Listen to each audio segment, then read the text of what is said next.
이 이야기는 9살의 남자아이가 가족의 극심한 반대에도 오직 상상의 힘으로 가족의 반대 상황까지 바꾸며 그토록 갖고 싶던 강아지를 얻게 된 이야기입니다.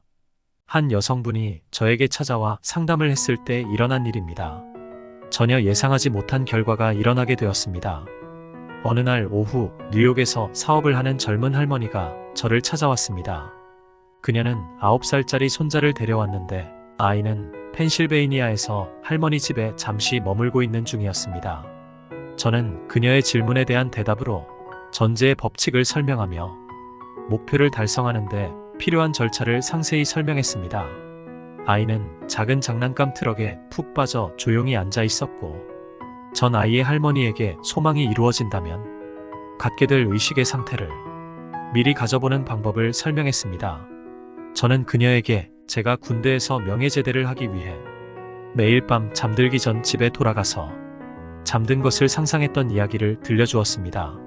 소년과 할머니가 막 떠나려 할 때 소년이 크게 흥분한 채 저를 쳐다보며 말했습니다. 저는 이제 원하는 것을 얻는 방법을 알겠어요.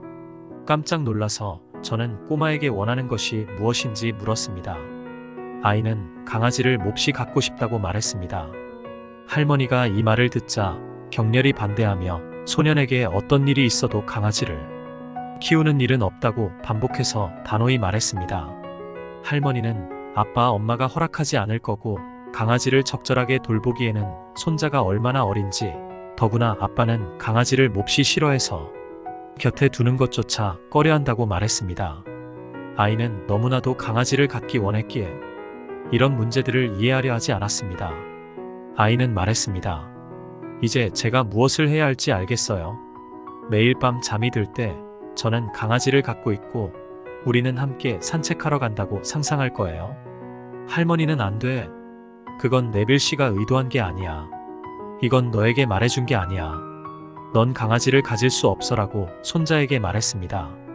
약 6주 후 할머니는 제게 아주 놀라운 이야기를 들려주었습니다. 아이는 강아지를 갖고 싶어하는 욕망이 너무나도 강했기에 제가 할머니에게 말한 소망을 이루는 방법에 몰두했습니다. 그리고 아이는 어떻게 하면 강아지를 키울 수 있는지를 알게 됐다고 굳게 믿었습니다. 아이는 이런 믿음을 실행에 옮겼고 매일 밤 강아지가 침대에서 자기 옆에 누워있다고 상상했습니다. 상상 속에서 아이는 강아지를 쓰다듬으며 그 털을 실제로 느꼈습니다. 강아지와 함께 놀고 강아지와 산책을 하는 것과 같은 일들로 마음을 가득 채웠습니다. 몇 주 내에 어떤 사건이 벌어졌습니다. 아이가 살고 있는 도시의 한 지역 신문사가 동물 친절 주간이라는 제목으로 특별한 프로그램을 만들었습니다. 모든 학생들은 왜 내가 강아지를 갖기 원하는가에 대한 에세이를 써야 했습니다. 모든 학교의 출품작이 제출되고 심사된 후 경연대회의 수상자가 발표되었습니다. 몇 주 전에 뉴욕의 제 아파트에서 이제 강아지 얻는 방법을 알겠다고 말한 바로 그 아이가 수상자였습니다. 화려한 시상식에서 소녀는 예쁜 콜리종 강아지를 상으로 받았습니다.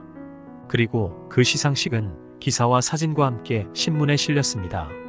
할머니는 이 이야기를 하면서 만약 아이가 강아지를 살 상금을 받았더라면 아이의 부모는 강아지를 사지 않았을 것이고 그 돈은 소년을 위해 채권을 사거나 은행 계좌에 넣어두었을 것이라고 말했습니다. 더군다나 누군가가 그 소년에게 강아지를 선물로 주었다면 아이의 부모님은 그것을 거절하거나 적당한 곳에 보냈을 것입니다.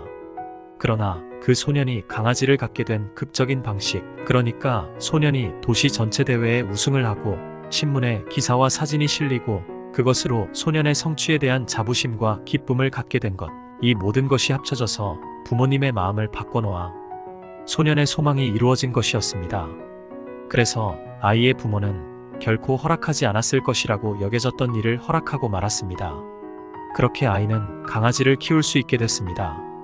이 모든 것은 할머니가 저에게 말해준 것입니다. 마지막으로 그녀는 아이가 마음에 둔 강아지가 콜리종이었는데 아이가 받은 강아지 또한 콜리종이라고 말했습니다.